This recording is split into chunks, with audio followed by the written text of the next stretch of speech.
My grandfather's girlfriend's daughter moved in, took over our house, claimed everything as hers, and gloated about it.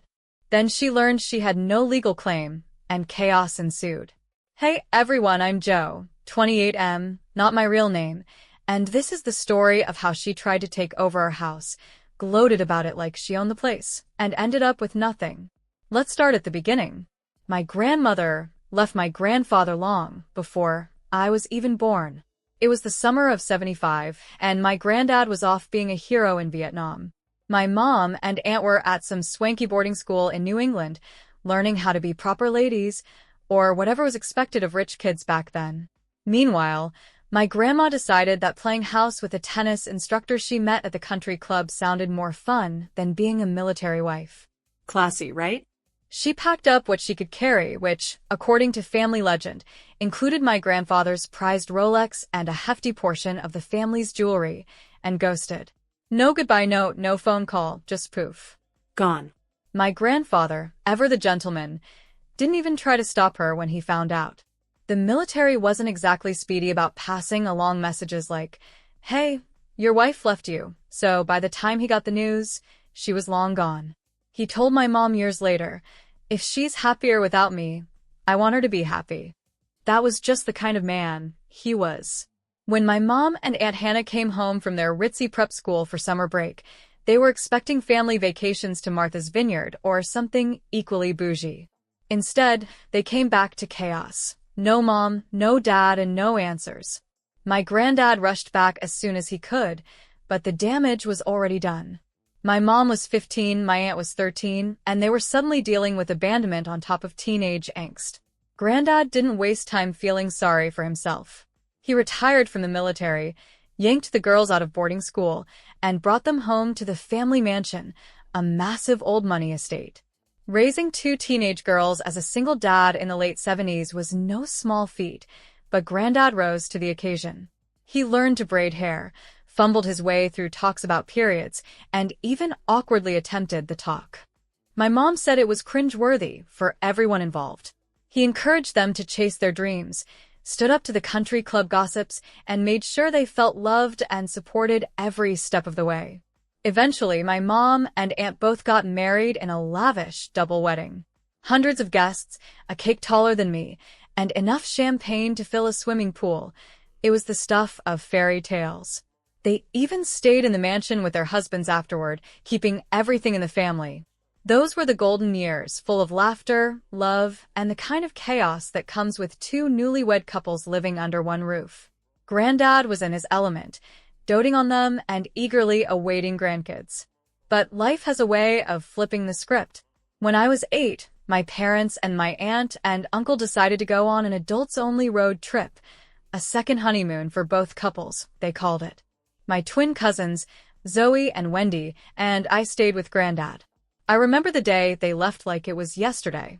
My mom hugged me goodbye, her flowy sundress catching the sunlight. My dad ruffled my hair and told me to be good. Aunt Hannah and Uncle Henry were all smiles as they piled into the shiny new SUV my dad had just bought. They waved and blew kisses as they drove away. That was the last time I ever saw them. 3 days into their trip, we got the call, a head-on collision with a drunk driver. None of them survived. To make it worse, my mom was pregnant, so I lost a sibling I never got to meet. Life's cruel like that, taking and taking without a second thought. Granddad was the one who told us.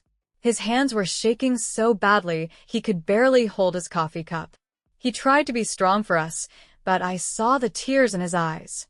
That's when it really hit me, they were gone. Truly gone. After that, it was just me, Zoe, Wendy, and Granddad against the world. The first few years were hell.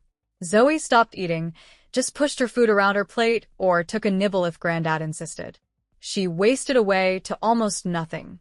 Wendy, on the other hand, went into full-blown rage mode. She'd scream, throw things, and break dishes.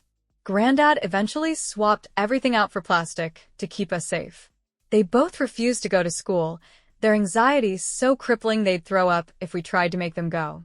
Granddad couldn't bring himself to force them, so they missed an entire year of school. I handled it differently. I'd curl up in my dad's old armchair, hugging a sweater, and just sit there.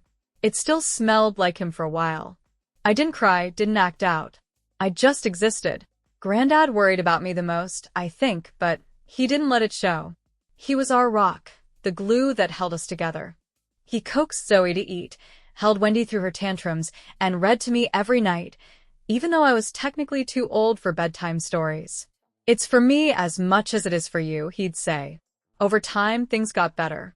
Zoe and Wendy started healing, slowly but surely, and even began taking care of Granddad in return.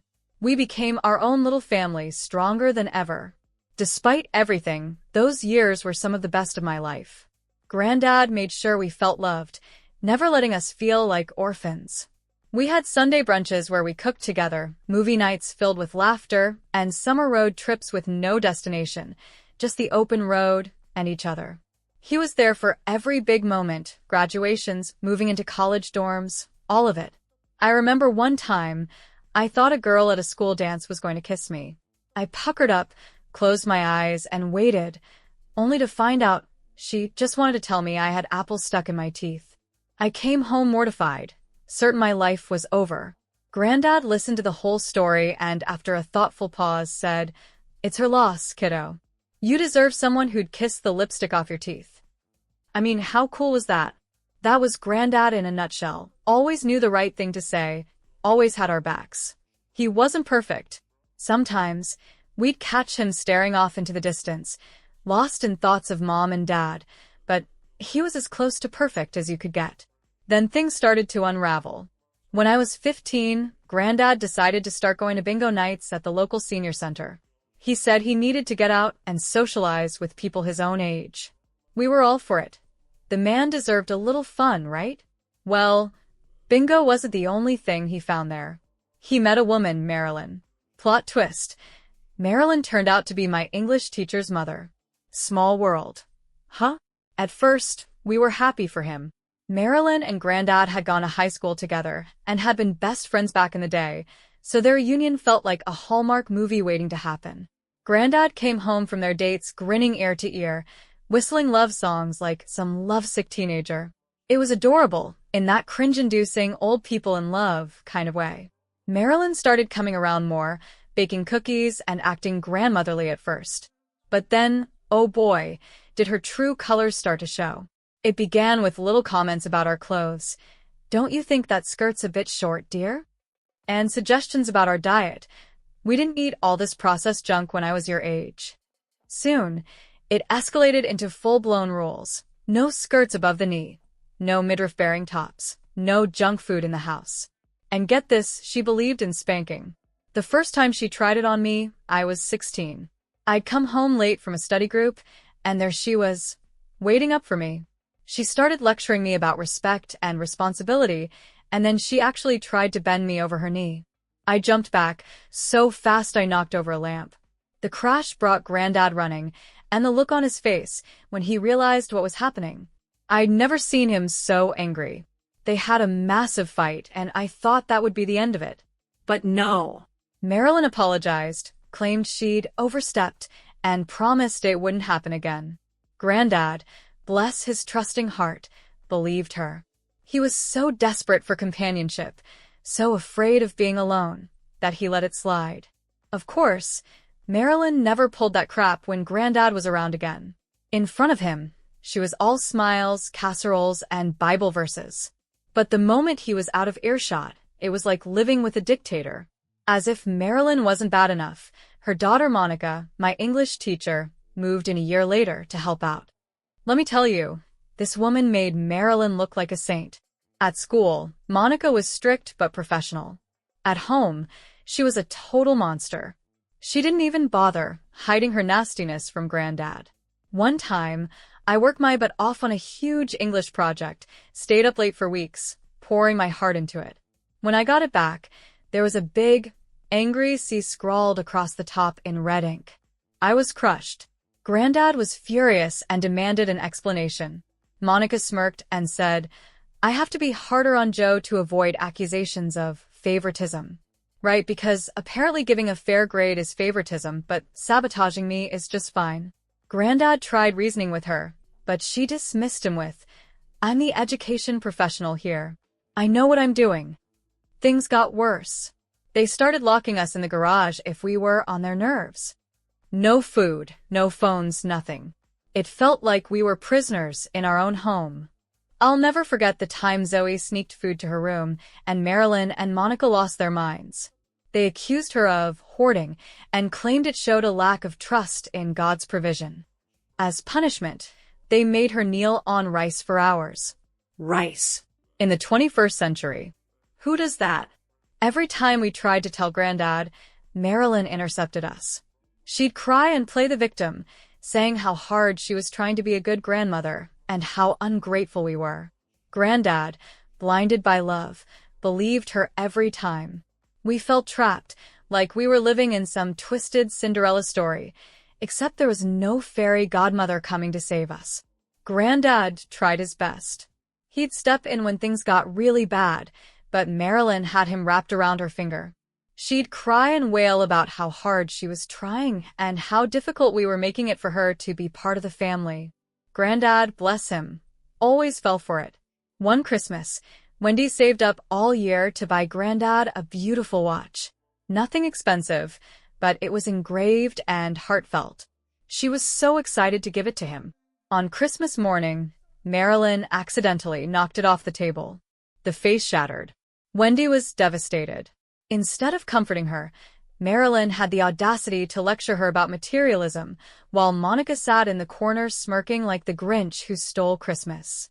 That was the moment I realized how truly messed up our situation was. We were living in our own home, with our own grandfather, yet we felt like unwanted guests. By the time I turned 21 and the twins were 23, we'd had enough. We couldn't take another day of Marilyn's passive-aggressive jabs or Monica's outright cruelty. So, we did what any sane person would do. We got the hell out of there. The three of us found the tiniest apartment in the city center, and when I say tiny, I mean it. Pretty sure it used to be a storage closet that someone slapped a kitchenette into.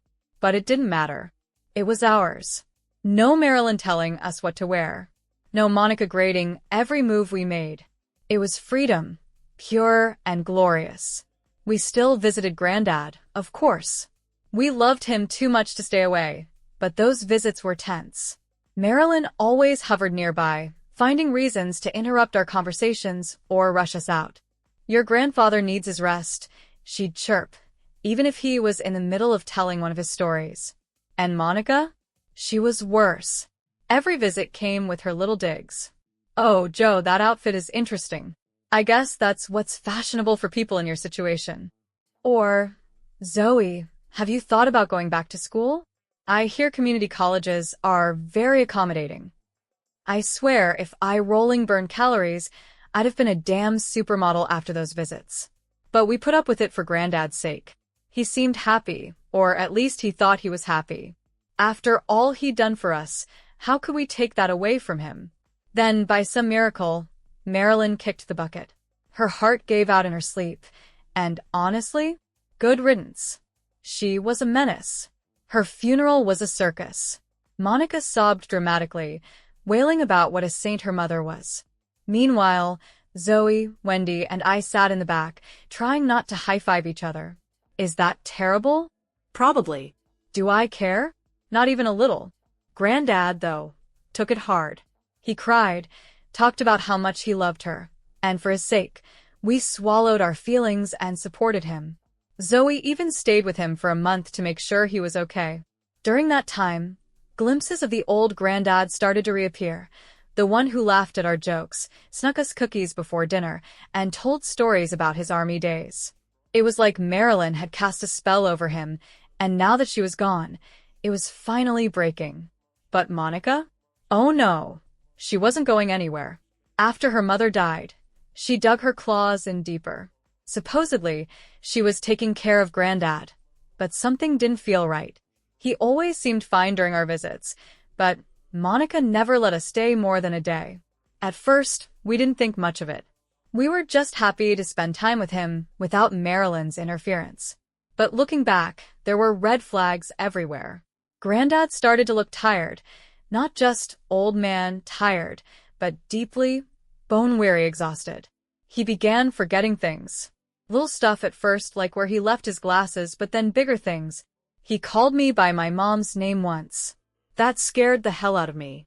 We tried talking to Monica about it, but she brushed us off every time. He's fine, she'd snap. I'm taking better care of him than you ever did. The audacity of this woman, I swear. Then, a year after Marilyn passed, Granddad died too. The official cause was complications from diabetes, something called hyperosmolar hyperglycemic state, HHS, which happens when blood sugar skyrockets. But here's the thing, Granddad had a strict meal plan and medication regimen to prevent exactly that. So how did it happen? Was he binge eating? Skipping meds? Or was someone messing with his care? I'm trying to give Monica the benefit of the doubt, but considering what happened next, it's hard. At the funeral, Monica decided to make a scene. Not a quiet sob or a heartfelt eulogy, no. This woman stood up during the open mic, mascara streaking down her face for maximum drama, and started wailing about how she was Daddy's little girl and how he left her all alone in this cruel world. Mind you, this woman was pushing 50 and had never once called Granddad Daddy before that moment. And then, the piece de resistance. She turned to us, pointed her bony finger and announced, "You ungrateful brats won't get a penny." He left everything to his devout daughter. Yeah, she actually called herself his devout daughter. I couldn't make this up if I tried. The moment those words left her mouth, I saw red. I was ready to leap across the pews and throttle her with her own pearl necklace. But before I could move, my sweet, quiet cousin Zoe burst out laughing. It started as a giggle, then turned into a full-blown belly laugh. Wendy and I stared at her like she'd lost her mind, but then it hit us, the sheer absurdity of the situation. And just like that, we were laughing too. There we were, at Granddad's funeral, howling with laughter while this grown woman threw a tantrum. But here's the kicker. Monica had no legal claim to anything. None. She wasn't biologically related to Granddad, wasn't legally adopted, and her mother died before him. She'd literally been squatting in our house this whole time. When we pointed that out, the look on her face was priceless. It was like watching a computer crash in real time. Her jaw dropped, her eyes bugged out, and for a solid 10 seconds, she just stood there, gaping like a fish out of water. The rest of the funeral goers were stunned into silence. You could have heard a pin drop in that church. And then, because the universe has a twisted sense of humor, someone's phone went off with the Price is Right fail sound. I lost it. We all lost it. Monica stormed out of the church, her face as red as a tomato, screeching something unintelligible as she tried to jam her keys into the door handle of her car instead of the lock. Karma's a real piece of work, isn't it? Yesterday, believe it or not, this woman had the audacity to invite me over to my own damn house, which she's still squatting in rent-free, to smooth things over. She wanted me to forget her antics at the funeral and warm up to her. Sure, because that's likely to happen. Against my better judgment, I went. Maybe I thought I could reason with her, or maybe I'm just a glutton for punishment. The house looked completely different. All of Granddad's things were gone, replaced with cold, sterile decor that looked like it had been yanked straight from a home goods clearance aisle. Seeing all traces of him erased like that made my heart hurt.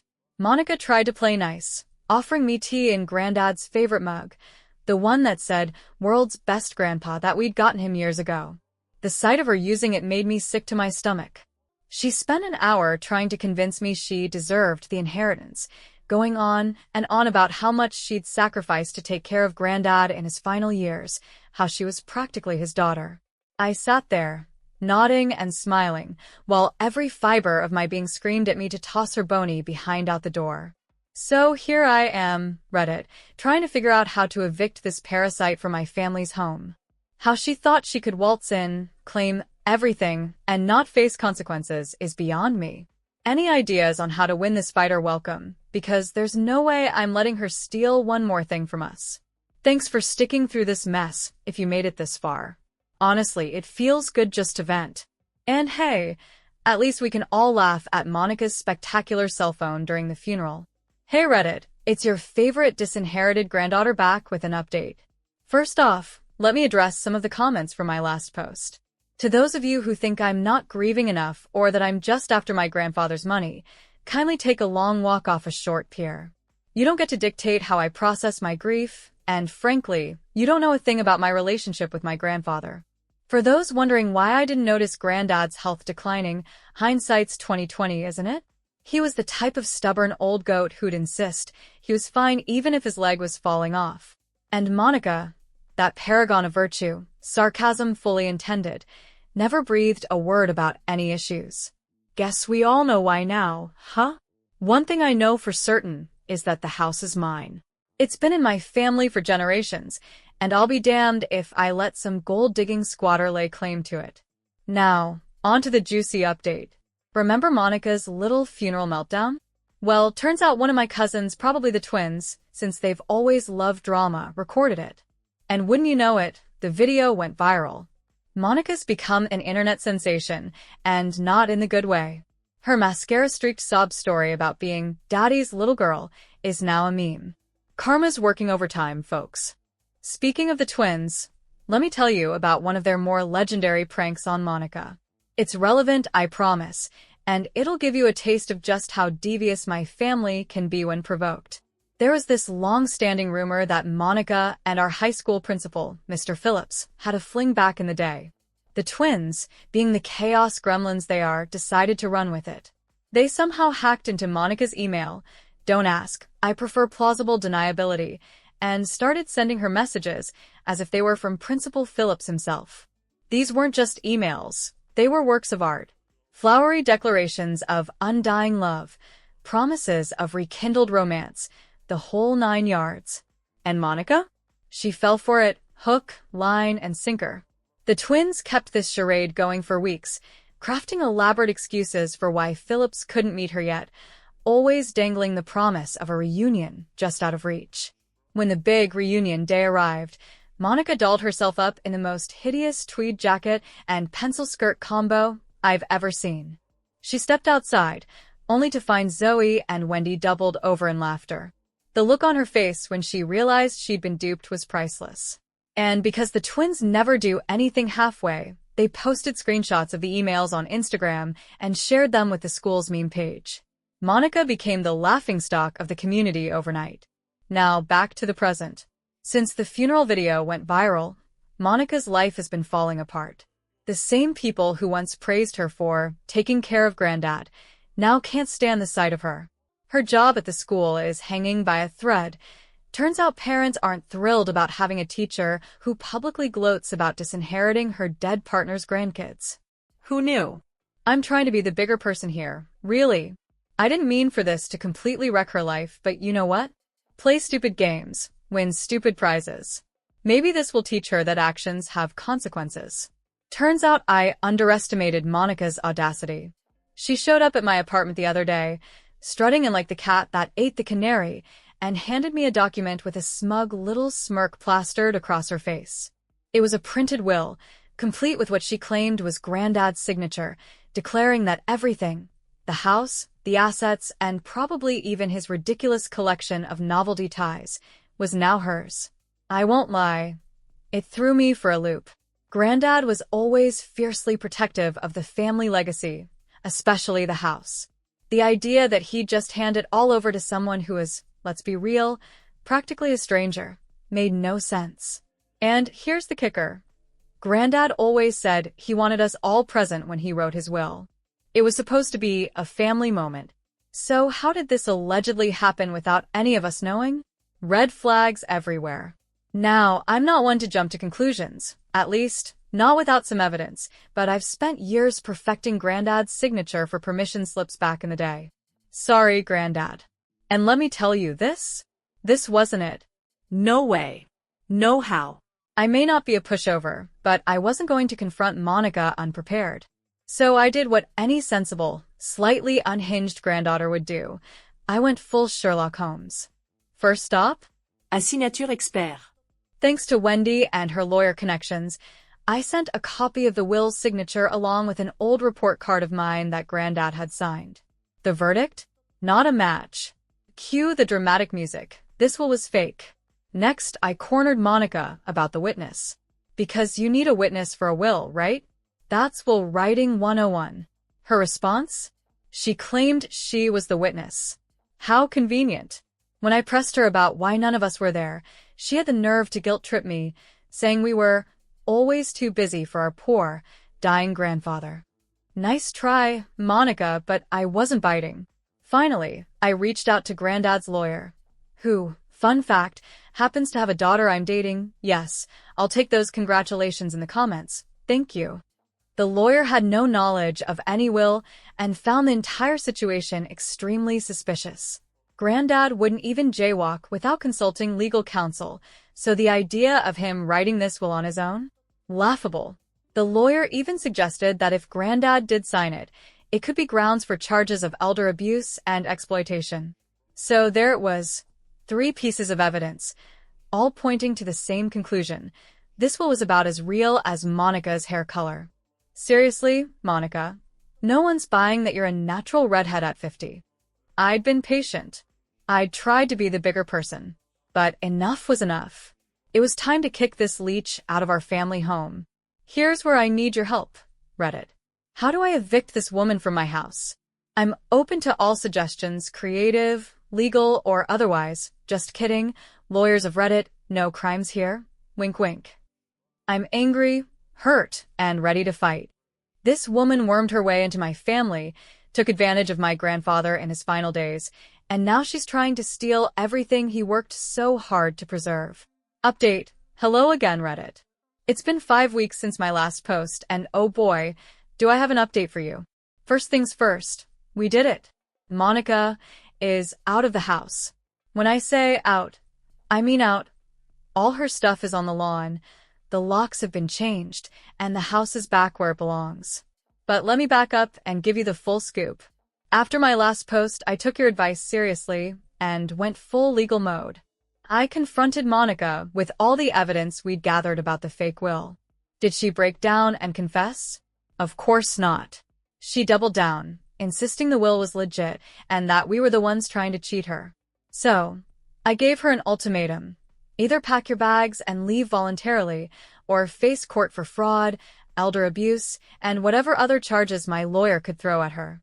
I even gave her a month to find a new place because, despite everything, I'm not completely heartless. Then things took a darker turn. Granddad had cameras all over the house. He was a little paranoid like that, but we'd kind of forgotten about them until now. Once we had full access to the property, we reviewed the footage, and what we found was devastating. We saw Monica force-feeding Granddad rice and sugary foods, the exact things his diabetes made dangerous for him. This had been going on for months. The audio was even worse. The way she spoke to him, the threats she made, it was emotional abuse, plain and simple. She told him that if he didn't comply with her demands, she'd stop letting us visit or send him to a nursing home. My strong, proud grandfather reduced to this, it broke me. I keep thinking about all the times we spent together in that house. He taught me how to cook in that kitchen, passing down family recipes that had been in our family for generations. How could I have left him alone with her? How could I have let him feel like he couldn't tell us everything? I feel like such a fool, but now that I know the truth, I won't let Monica get away with this. We're pressing charges, elder abuse, fraud, the works. The evidence is overwhelming, and our lawyer says it's an open and shut case. Oh, and remember how Monica's job was hanging by a thread? Well, that thread has officially snapped. We sent copies of the security footage to the school board, and they were understandably horrified. She's been fired, and from what I hear, the parents are raising hell about their kids being taught by someone so morally bankrupt. So here we are. Monica is out of the house, out of a job, and facing serious legal consequences. The house is back in the family where it belongs. As for me, I'm processing everything, grieving, angry, but also relieved that the truth is finally out. I know this isn't the perfect ending. In a perfect world, Granddad would still be here, puttering around in his garden and telling his awful dad jokes. But at least we have justice. At least now we know the truth. To everyone who's followed this saga, offered advice, and sent kind words, thank you. You've been a lifeline through all of this, and I couldn't have done it without you. So, I guess this is it, the final chapter in this inheritance drama. Stay gold, read it, and remember, family is precious. Hold your loved ones close and, for the love of God, never let a Monica into your life. Peace out and thank you for everything.